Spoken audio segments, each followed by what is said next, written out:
Welcome to Capacity Building Stories Climate Action 101, a podcast brought to you by the Paris Commune and Capacity Buildings Network in partnership with the United Nations University. I'm Eva Costas, your host, and in this series, we're breaking down the essentials of climate action, 101 style. Join us as we explore key concepts related to climate change while connecting the dots between capacity building, research, policy, and practical solutions. Let's dive in. Welcome to Climate Risk Insurance 101. Today, we're diving into climate risk insurance, what it is, how it helps vulnerable communities and small businesses build resilience, and how policy, research, and capacity building can help expand its accessibility and effectiveness. Joining us for this insightful conversation are two experts in the field, Mariam Parakelashvili and Sinja Buri. So before we dive into the episode, could the two of you please briefly introduce yourselves to our listeners? Hi, thanks for having us today. My name is Sinja, and I work with UNU EHS as a senior researcher on climate risk finance solutions and more specifically on climate risk insurance. Thank you, Eva, for having us. My name is Mariam Parakelashvili. I work also at UNUHS at Climate Risk Finance Solutions team, and happy to be here to share our experience and knowledge. Yes. Thank you, and it's great to have you both here. So let's start by unpacking the basics, especially for the newbies into the climate risk insurance world. So Mariam, I understand that climate risk insurance is becoming a vital tool in protecting vulnerable communities from the growing impacts of climate change. So could you explain to us what climate risk insurance is and why do we need it? Yes, thank you so much. So as you mentioned, it's becoming more and more common as well, and there are many programs emerging around the world, and climate risk insurance is really insurance as we know it, but for climate risks. So it's a financial tool to help individuals and businesses build their resilience, financial resilience against climate shocks. So it is transferring the risks because, as you know, individuals and also the small businesses, there are some risks we can retain ourselves within our capacity, but there are some the greater risk we cannot. So we have to transfer it to, in that case, to insurance companies, or we can transfer it to insurance companies. So in case there is a damage and loss of livelihoods or the damage to the property, then the climate risk insurance kicks in, so to say, and insurance payout should help you recover quickly and soon. Imagine you're a farmer. I guess giving example will help the listeners to also understand it more. Imagine if you're a farmer in a cyclone-prone area, for example, in South Pacific island states, and cyclone hits, so your crops are damaged. It might be different crops. It doesn't really matter and doesn't really play a role in the climate risk insurance. And then, yes, it is financially but also emotionally very difficult situation. So climate risk insurance can help those farmers, smallholder farmers, to come back and to get these financial losses back what they have incurred because of these extreme weather events. As said, we in our team, we are working on the parametric insurance, which is a bit different than the indemnity insurance, which is more traditional one. So just to not confuse you with all those. So if you take, for example, the regular house insurance, what we all know, or the health insurance, it's indemnity, meaning first like how much losses there are and it needs to be assessed and then the payouts happen. But in the climate risk insurance, which is the parametric climate risk insurance, that's not the case, and it's predetermined based on the triggers which are part of the contract, so to say. So as said, we are mostly working on the parametric climate risk insurance. And why we need it.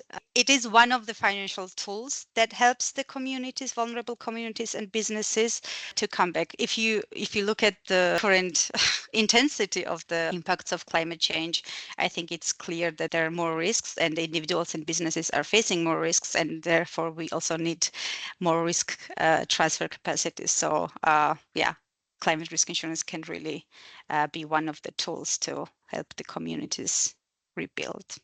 Come back. Thank you so much for that helpful overview. You've also mentioned parametric climate risk insurance, which is something that, again, I think it's a mechanism that has gained a lot of attention over the years. So thank you so much as well for clarifying what that looks like. Would you have any examples of different kind of parametric climate risk insurance that you've worked with, and just for the listeners as well to understand how it really kind of works? Yes, sure. So think of parametric climate risk insurance as a pre-agreed contract. And in the contract, there are already specific triggers. So amount of rainfall, for example, or specific wind speed that are already indicated. So that means if there is a rainfall for 3 days in a specific region or the specific location, and those triggers, predetermined triggers, are met, then the insurance company pays out also predetermined amount. So let's say if the contract indicates that in case of category 5 hurricane, payout should be $1,000. I'm just saying it, making up numbers. Then in that case, if triggers are met and there is indeed a category 5 hurricane, then the payout would happen, regardless if policyholder, so whoever has this contract, whoever is the policyholder for this contract so the beneficiary, regardless if they have incurred damage or not. So that is also another different from the traditional insurance, what parametric insurance has. So it's particularly useful for climate-related risks because it offers quicker and more predictable payout, to put it simply. And this can be crucial for businesses and communities that need immediate financial assistance to recover from disasters. There are different levels where parametric insurance we talk about or we consider. That is micro level, which is more affordable protection for low-income individuals. So it's targeted to low-income individuals against specific risks in return to low premiums as well. There is a meso level, which is for organizations and small businesses, as mentioned. So, for example, a hotel or a small business can take it out, can have a parametric climate risk insurance, but also cooperatives for their members. So the farmers' cooperatives. And then we also, higher level, we talk about the macro level, so the national level insurance. That means the countries have insurance, and if that is triggered, as I explained earlier, then the countries are receiving the payout, and then the countries, national states, decide then themselves how they really disperse it and spend it based on the priorities and needs of the country in that case. That has been incredibly helpful, and I think that you've given us quite a lot of information and the basics on how climate risk insurance works. And you were mentioning before, it's how it's helping kind of build financial resilience to these communities and individuals and businesses. But I'm wondering, what does that look like in practice, and seeing these effects on the ground? Yeah, I think giving also the more examples, like as I mentioned, one of the main characteristic of parametric climate risk insurance is a quick payout, which really stands this tool out from the traditional ones, because when you require the financial resources most, that's where it's valued, right? So in that case, if disaster hits, that's when you're in need of the finances. And what is the, so to say, in that case, advantage of parametric insurance? It can have the quick payout.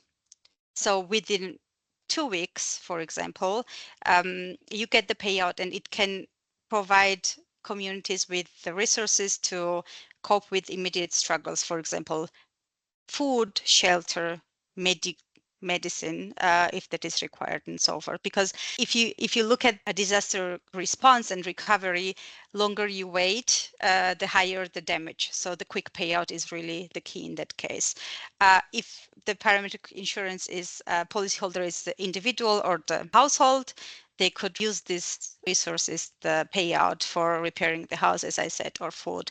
But examples of the payout for the businesses can also mean that they're able to then pay their employees, for example, because of the business interruption, so to say, that's not possible anymore in case of disasters.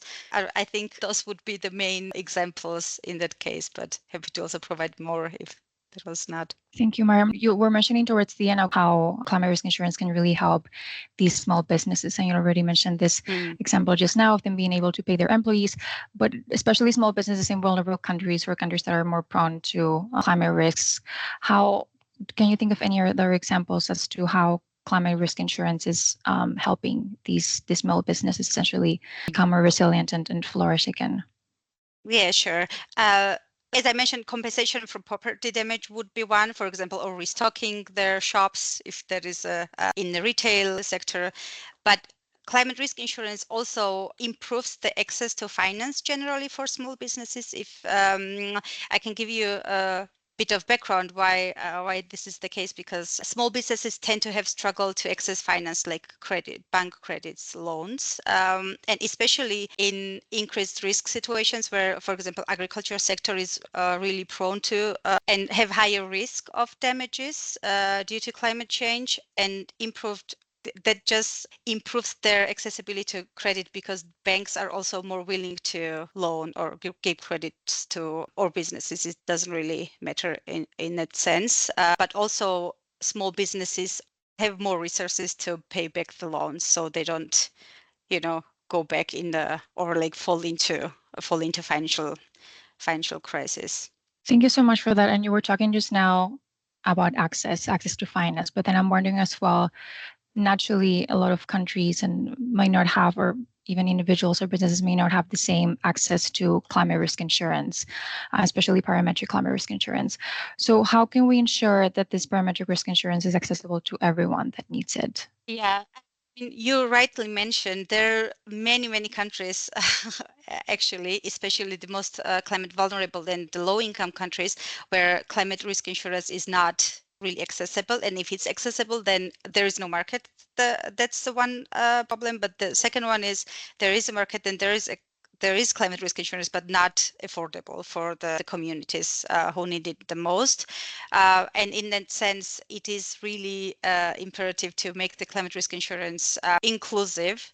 That also means considering the gender sensitive implementation, but it also means probability of climate risk insurance can also be integrated in some existing safety nets that are already in the countries. For example, from our experience, we work with national governments to link climate risk insurance with the social protection schemes that are existing in the countries, meaning, I'm sure you're aware of social protection safety nets that are also insurance, for example, unemployment insurance or for poverty cash payouts. Climate risk insurance can be one of those tools included in the national social protection systems. Recently, there has been new developments linking climate risk insurance also with the humanitarian sector, who are then ensuring the access to most vulnerable, but also poorest communities. Gender sensitive implementation, I mentioned that as well, and we pay special attention to it in our work because, sometimes it tends to be that the different needs of gender differentiated needs are not really integrated into your activities, and that is one of the ways to make it inclusive and make sure that all genders are served and all their needs are met. In terms of inclusivity, I think from our experience, the very important thing is how you communicate as well to make it understandable to the end beneficiary, so they know what it means, what it offers to them, and how they actually can really use it to build their resilience, financial resilience. So I think that would be list of the things. This brings me to you, Sinia, because beyond kind of these challenges that Maria mentioned, why would you say, there's really capacity gaps to essentially ensure that climate risk insurance reaches those that need it most? So which would you say are these gaps that you've mostly identified in your work? Yeah, so climate risk insurance solutions, especially parametric climate risk insurance, are still a new concept. So it's being offered more and more over the last 10, 15 years, but it's not yet widespread. And especially in the countries and communities that we target, or that we're looking at, some individuals, some businesses are informal. They might not even have a normal insurance, being health insurance or life insurance or business interruption insurance. So climate risk insurance is, insurance itself is new, and it's new to different actors. So I think there's still capacity building need, awareness raising need, and the need for financial literacy training on all those different levels and for different types of actors. So as I mentioned now, sort of for the beneficiaries or the people that would take out an insurance or for which it would be offered, those need to understand how it can help them and also what it can and cannot do, when they would get a payout, when not, how they can access it. So just the concept needs to be clear. Then for the insurance companies themselves. So in some countries, or often insurance companies have not worked on parametric insurance or have not touched climate risk insurance. So a lot of training is also needed of how do you offer that? What does it take, on all levels, as well as how do you provide it to the target group, to the most vulnerable communities. Those are not the easy to reach communities. So anything on outreach, how do you explain the material? Who are those vulnerable communities? All of that, and insurance companies needs to think through as well. And that's where there's a need, or we can also help them.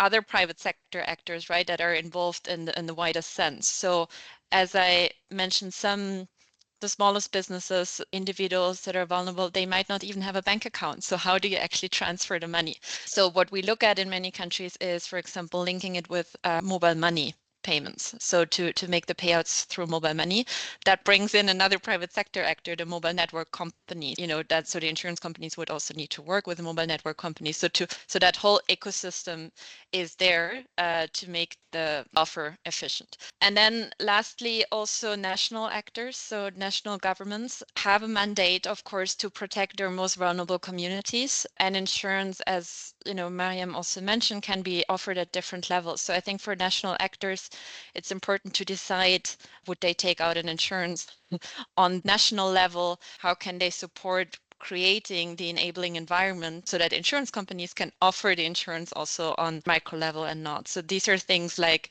looking at regulation. Is the regulation in place, taking the solutions into account when planning, making contingency plans, after disaster risks come and climate risks might affect them. But then also thinking through who they want to reach, who are the vulnerable communities, and how are they identified, right? So it might mean also working together sort of between the Ministry of Agriculture and the Ministry for Social Welfare and other ministries to make sure there's a comprehensive view on who are the vulnerable. So I think really there's a big need for standing the space better, and then for every actor to know what their role is. So part of it is really knowledge about the solutions. The other one is coordination between the actors and discussing and trying it out and learning from each other. Thank you so much for that. Indeed, like you mentioned, every actor has a role to play, but the key thing is to know what their role really is. I'm wondering as well, especially like you mentioned, in the next couple of years, once the parametric climate risk insurance concepts becomes more widespread, are there any kind of broader or more systemic challenges that still stand in the way? Yeah, so I think one big point is the awareness raising and capacity building, but then another one is scaling up existing solutions. So, there are pilot projects there are smaller projects there, but to really offer these solutions sustainably, they need to be scaled up so that, first of all, we really reach all the vulnerable, communities that should have access to it, which is not yet the case. But then at the same time, to also allow the private sector to have a business case to sustainably offer it and not to rely on donor money. So if the donor money might run out, the insurance cannot be offered anymore. So finding the formula to scale up the existing solutions, I think is a key question for the years to come. A question for sort of the vulnerable communities and businesses, beneficiaries themselves. There might always be individuals and businesses that cannot afford the insurance. So there need to be solutions also from that need to be thought through from national government side on how can these be supported. So affordability, questions about premium support for those most vulnerable communities needs to be discussed and also systematically be anchored sort of in national systems. For the private sector, I think, it's finding their business case to offer it sustainably, understanding how parametric insurance works, how to basically offer to this often new target group of them. Often they might have worked with bigger companies or individuals then can pay for it, but it's a very different group of communities to look for. So adjusting the marketing material in these points.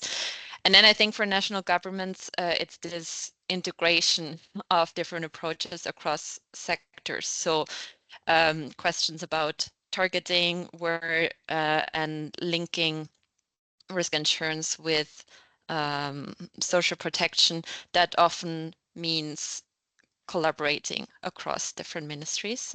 So that point, but it all feeds into how do we create the enabling environment to allow them to be offered, and then really the scaling up, which is only starting to happen. Thank you so much for that. And I think especially on this kind of solution-oriented focused, how these solutions get scaled up and the role that these different sectors and national governments play. I'm wondering as well, looking ahead, how you were talking about essentially setting up the enabling environment to collaborating across ministries, but also across sectors. So how can we make sure that when it comes to national government on the policy side, but then also on the research and the practice side, that all these three areas can collaborate together to address the challenges that you mentioned, but also to potentially close the capacity building gaps as well that you raised? Thanks. Yeah, I think all of these actors, so policy, from practice, and from the research community, have a role to play in addressing these challenges.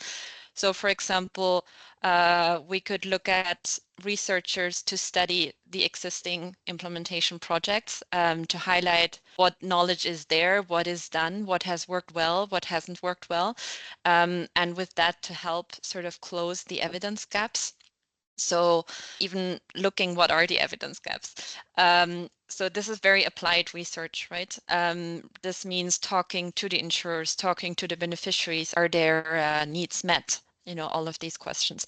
Are we really having an impact on resilience to quantify that, to answer these questions? And then for, that knowledge then needs to be reintegrated by the other sectors or the other parts. So for example, national governments, where if researchers find out there's a lack of regulation there, there is a lack of targeting on the vulnerable communities, take that information and see how can we translate this, in policy and laws to make sure this is more systematically anchored and to create an enabling environment. So of course the one point would be looking at insurance regulation, but I mentioned earlier there are other sectors to look at. Mobile money regulation could be another one, in a different country, having contingency plans in place. So just looking at insurance as one solution in the toolkit when looking at their adaptation plans. And then for the private sector as well. So take that, have that exchange between all the actors, but for the private sector to try out solutions, to be open what has worked and what hasn't worked, or where their existing challenges are, so they can be addressed, by, for example, policymakers, and to keep an open mind on adapting solutions. So usually insurance is offered on an annual basis and products are refined, so instead of waiting for the perfect moment to offer it, I think the vulnerable communities that we want to reach and want to make sure they have access to insurance, we want them to have access now. We can't wait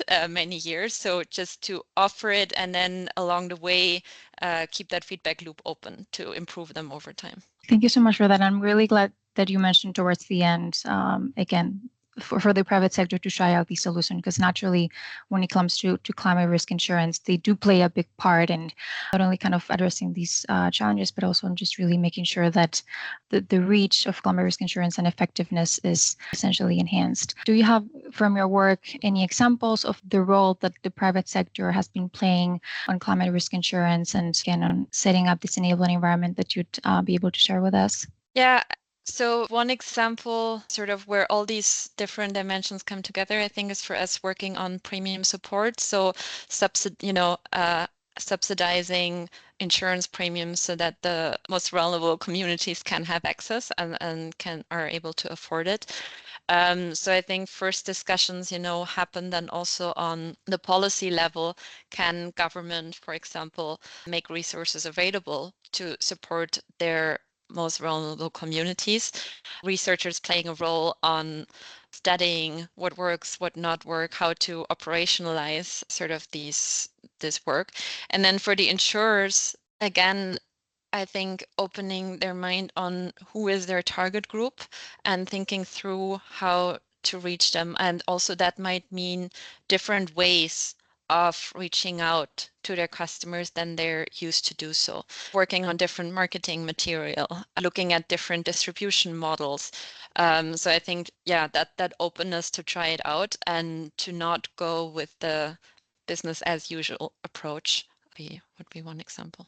Thank you so much for that. I think with that as well, and this kind of lighting of, again, not going business as usual and again, trying to kind of innovate and be open to collaboration, I think it's a really good kind of final message to wrap up the episode. A huge thank you again to the two of you, Mariam and Sinia, for sharing us with your knowledge and your insights on how climate risk insurance can build financial resilience. To those of you that are interested in tuning into the other episodes, please check them out on CB Stories Climate Action One-on-One series. Thank you both again for being part of the episode, and thank you to everyone for listening.